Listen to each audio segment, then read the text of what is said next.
Dijawab itu dengan cepat tanpa jeda. Harfu aqfin rabitin baina syai'aini bila hudud. Paham? Tidak. Huruf yang menyambungkan dua peristiwa dengan cepat tanpa jeda. Peristiwa pertama berdoa, peristiwa kedua dikabulkan doanya. Antara berdoa dengan dikabulkan doanya tanpa jeda. Begitu bermohon, seketika dikabulkan. Tapi kapan pengabulan itu terjadi? Kali di awal saya pulang ke Indonesia dan saya kemudian mengajar di Bekasi. Ada satu pengajian ibu-ibu perempuan khusus untuk perempuan di hari Kamis. Saat terselenggara itu, satu kajian pertama full, kajian kedua tiba-tiba satu orang tidak ada. Kemudian di belakang, menarik ya, mulai menangis. Saya tanya kenapa di belakang menangis? Ibu itu menjawab, Ustadz, si Fulana tidak bisa bersama kita karena sedang berjuang sakit. Mohon doa. Baik, saya bilang kita doakan setelah selesai kajian ya. Begitu kemudian saya lanjutkan, jeda sebentar, nggak sampai 5 menit, di belakang terisak. Saya tanya, kenapa Bu? Ternyata yang tadi kita akan doakan sudah meninggal dunia. Inna lillahi wa inna ilaihi raji'un. Baik. Setelah itu singkatnya, malam kami datang takziah. Anda tahu apa yang terjadi? Ibu dan Bapak, teman-teman semua, luar biasanya. Beliau itu profesinya seorang pramugari. Dalam pramugari profesi yang beliau jalani, tentu banyak kegiatan-kegiatan keduniaan yang terjadi, sehingga juga untuk berhijab pun dulu belum punya kesempatan, pergaulan juga luar biasa. Di ujung hidupnya, Mas, ini yang penting saya sampaikan, dia memutuskan untuk berhenti, selesai, dan dia aktifasikan sisa hidupnya untuk memperdalam Islam. Dia ikut pengajian untuk merubah dirinya. Ketika ikut pertama pengajian, ternyata baru ikut pertama, diagnosis muncul, kena kanker. Lalu masuk rumah sakit. Yang kedua itulah sampai terakhir, ternyata dia berada di rumah sakit sampai ujung hayatnya menjemput. Tapi tahu Anda apa yang terjadi? Ketika saya datang takziah, yang datang itu ibu-ibu pengajiannya, teman suaminya dari jamaah subuhnya, teman-teman lingkungan masjidnya, sedangkan teman seprofesinya belum bisa datang, di malam itu hanya mengirimkan bunga. Saya sampaikan dalam takziahnya, ini luar biasa cara Allah memuliakan hamba ini. Allah berikan sakit sampai ujung hayatnya. Satu, supaya mengisolasi dia dari kegiatan-kegiatan sebelumnya yang sudah dilakukan, sehingga dia fokus untuk bisa menyebut nama Allah saja dalam hidupnya. Setelah dia berubah menjadi orang baik, setelah cukup baginya kemudian beribadah, Allah jemput akhir kehidupannya di tempat dia terisolasi, sehingga dia tidak berbaur lagi dengan yang lain untuk membuat sesuatu yang menyimpang dari kehidupan sebelumnya. Maka apa yang terjadi? Dijemputlah dia dalam keadaan yang baik, dosa-dosanya digugurkan, diberikan pahala yang kuat untuk dirinya, dan yang terakhir yang paling indah, bahkan dimuliakan dan diantarkan oleh tempat-tempat di lingkungan pengajiannya. Yang mau saya katakan apa? Semua apa yang Allah telah tetapkan, yang kita lihat sekarang itu cuma namanya saja. Sakit, kena kanker, kena tumor, macam-macam. Pada hakikatnya, semua itu ujian hidup. Oke? Satu dulu itu. Pada hakikatnya, semua itu ujian apa? Ujian hidup. Nah, semua bentuk ujian itu, apapun yang dialami, feel-nya pasti sama. Yang sakit misalnya, divonis dengan kanker. Yang baru dipecat dari, misalnya pekerjaannya. Sama-sama terasa, vonis itu kan menyakitkan kan? Sama-sama terasa nggak enak ya? Sama-sama terasa gelap kan? Substansinya sama, diuji dengan nama yang berbeda, tapi dengan rasa yang serupa. Semua kita dalam hidup akan mengalami peristiwa-peristiwa ujian-ujian itu dengan dua tujuan. Satu, ini yang saya ingin maksudkan. Nanti saya kembalikan Quran surah kedua ayat 286. Satu, supaya dalam perjalanan hidup itu, satu, kita bisa kenal Allah. Ini. Semua yang kita alami itu tujuan akhirnya untuk mengenal Allah. Anda belajar sepintar apapun, tujuan Anda diberi ilmu sampai sedemikian pintar supaya kenal Tuhan. Makanya disebutnya ilmun, ain lam mim, ketika dikerjakan jadi amal, ain mim lam, objeknya alam, ain alif lam.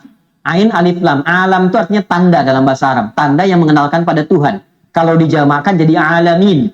Kita declare dalam salat alhamdulillahi rabbil alamin. Nah, sebanyak-banyaknya ilmu itu untuk kenal Tuhan. Sampai kalau lihat langit itu kita tahu, oh betapa indahnya Allah menciptakan ini. Begitu lihat lautan, betapa luar biasanya Allah menciptakan ini. Kalau cuma kita sampai hanya menyimpulkan lautnya bagus, bintangnya bagus, itu baru luarnya. Belum sampai ke titik ilmunya. Itu ada di Quran, surah ketiga ayat 190 sampai dengan ayat 200-nya. Nah, dari kita mulai menapaki hidup, tujuan terbesarnya kenal Tuhan.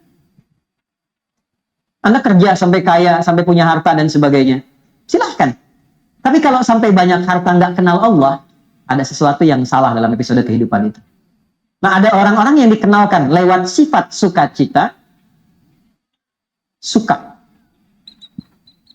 Hal-hal yang cenderung disukai. Dan bercita-cita untuk mendapatkan itu. Pintar, kaya, punya kedudukan. Ujungnya apa? Kenal Tuhan. Gimana caranya dengan harta itu kita dekat dengan Allah? Gimana caranya dengan kedudukan kita dekat dengan Allah? Ini konsepsinya ada di Nabi Sulaiman misalnya. Ketika dipuji, Anda begitu hebat bisa menaklukkan awan dan sebagainya. Apa jawab beliau? Hadza min fadli rabbi liyabluwani aashkuru an akfur. Ini keutamaan yang Tuhan titipkan pada saya hanya untuk menguji secara konseptual apakah saya kenal Allah atau tidak. Mengenal Allah dengan sifat sukacita disebut dengan syukur namanya. Oke?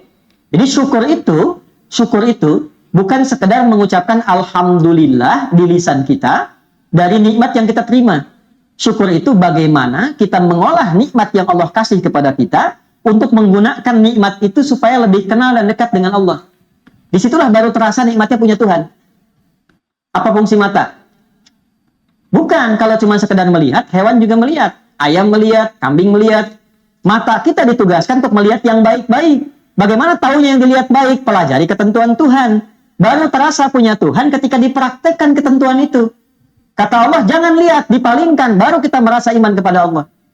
Kalau nggak pernah kita ikuti, kita nggak merasa punya Tuhan. Makanya yang sudah beriman, sudah berislam, kan nggak semua bisa dilihat. Ya kan? Anda keluar, lihat reklame di luar. Ada tampilan postur yang tidak boleh dilihat. Kan Anda palingkan kan? Lalu lisan Anda berkata, astagfirullah. Nama Allah disebut. Dan tidak ada yang terlambat. Matanya tetap, lisannya istighfar. Itu. Ya kan? Nah, disitulah baru terasa nikmatnya punya Tuhan. Itu satu. Ya. Yang kedua, ada ujian yang kedua terasanya duka. Nih. Secara konseptual, apa yang diberikan? Ya, Allah kasih contoh. Misal, ujian pertamanya sakit. Anda sebut sakit tadi. Tahu Nabi Ayub kan? Oke, Nabi Ayub dengan kita soleh mana? Ayub. Beliau Nabi, kita bukan. Pernah nggak berbuat maksiat Nabi Ayub? Tidak. Salah apa Nabi Ayub sampai diuji dengan penyakit yang dideskripsikan dalam Al-Quran? Penyakit itu tidak akan pernah dialami orang setelahnya dan tidak pernah dialami orang sebelumnya. Tidak akan pernah dialami orang setelahnya dan tidak pernah dirasakan orang sebelumnya. Artinya spesial, betul-betul sakit. Nabi loh, sakit. Dan untuk menuju sakit itu ada dua proses dulu. Hari pertama, semua aset beliau itu habis semua. Beliau itu orang kaya, yang kaya luar biasa. Ternaknya banyak, kebunnya banyak. Hari pertama, satu hari, ternaknya mati semua, kebunnya terbakar. Ya, apa yang terjadi? Malah makin meningkat ibadahnya. Terima kasih ya Allah, Engkau titipkan ujian ini untuk saya, bukan pada hamba yang lain. Engkau percaya dengan saya. Setan makin penasaran. Ya Allah, minta izin. Yang kedua, wafatkan semua keluarganya dari anaknya. 12 anaknya, hari kedua meninggal semua. 12 anaknya, meninggal semua. Terima kasih ya Allah, yang telah menitipkan anak-anak itu untuk aku rawat, dan selesai tugasku merawatnya, dia kembali kepada pemiliknya. Setan makin penasaran. Ya Allah, izinkan, berikan ujian sakit yang tidak pernah dialami orang sebelumnya, tidak akan dirasakan orang setelahnya. Ya, yang kalau di tafsir-tafsir itu agak berlebihan, sampai ada binatang macam-macam, mau sholat dilepas dulu, itu agak berlebihan. Intinya sakit yang luar biasa. Apa yang terjadi? Malah nambah lagi ibadahnya. Sampai pada titik puncaknya. Nah, ini poinnya. Quran, surah 21, ayat 83 sampai 84. Ini nanti jadi ijazah yang kita bisa teruskan pada pertanyaan Anda tadi. Sampai pada puncaknya ketika beliau tidak mampu menunaikan ibadah dengan sempurna lagi karena makin dahsyat penyakitnya yang kemudian menerpa, maka keluarlah kalimat ini. Wa ayyuba. Dan pernahkah engkau belajar dan dengar kisah Ayub? Idnada rabbahu anni massani yadhurru wa anta arhamur rahimin. Ketika beliau bermohon pada Allah dengan mengatakan, ya Allah, penyakit ini, perhatikan kalimatnya, sudah mulai mengganggu aku sehingga aku tidak bisa menunaikan ibadah lagi dengan sempurna. Jadi minta sembuhnya itu bukan sekedar ingin sehat, tapi motivasinya untuk lebih mendekati Allah. Ya. Anda kalau sakit pengen sehat, biasanya kan pengen sehat kan? Nah setelah sehat tuh mau ngapain? Di Quran itu ada panduan yang sangat indah. Kalau penyakit Anda ingin disembuhkan, ya, dengan cepat, tatkala orang memvonis Anda mustahil, tidak mungkin dan sebagainya, maka satu hal yang pernah dicontohkan Nabi Ayub, arahkan kesembuhan itu dengan tujuan untuk meningkatkan kedekatan diri dengan Allah. Ya Allah, penyakit ini sudah mulai menghambat hamba untuk semakin meningkatkan ibadah kepadamu. Sedangkan kau yang paling sayang kepadaku. Kalau pada yang paling sayang tidak menyembuhkan, kepada siapa lagi aku mesti berharap? Wa anta arhamur rahim. Apa yang terjadi? Fastajab. Dijawab itu dengan cepat tanpa jeda. Harfu aqfin rabitin baina syai'aini bila hudud. Paham? Tidak. Huruf yang menyambungkan dua peristiwa dengan cepat tanpa jeda. Peristiwa pertama berdoa, peristiwa kedua dikabulkan doanya. Antara berdoa dengan dikabulkan doanya tanpa jeda. Begitu bermohon, seketika dikabulkan. Tapi kapan pengabulan itu terjadi? Ketika sabar.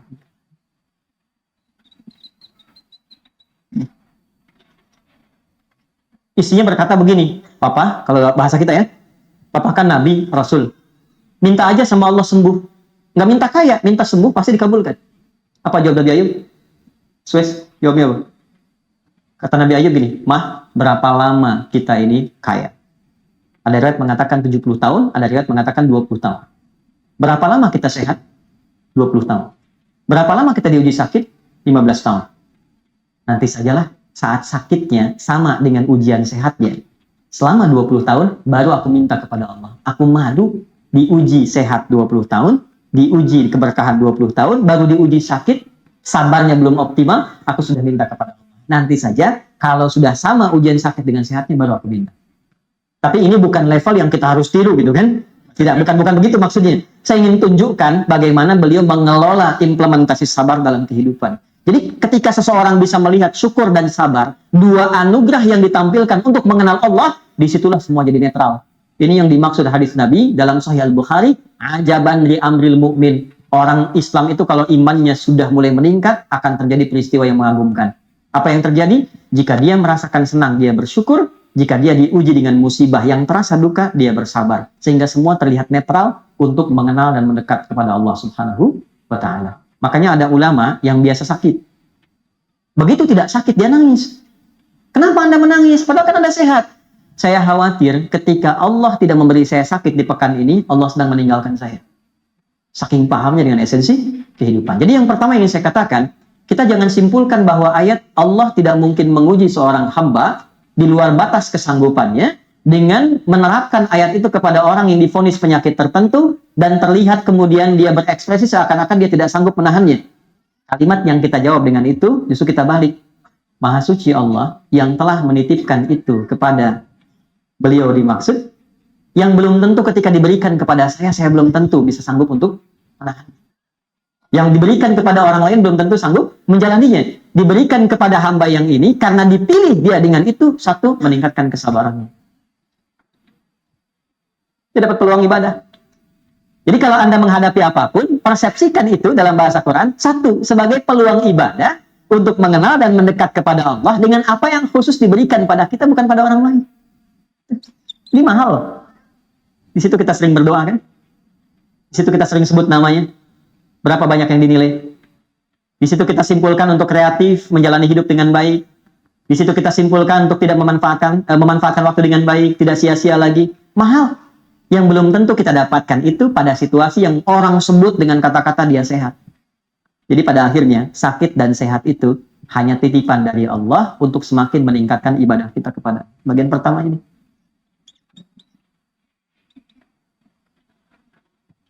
Dua.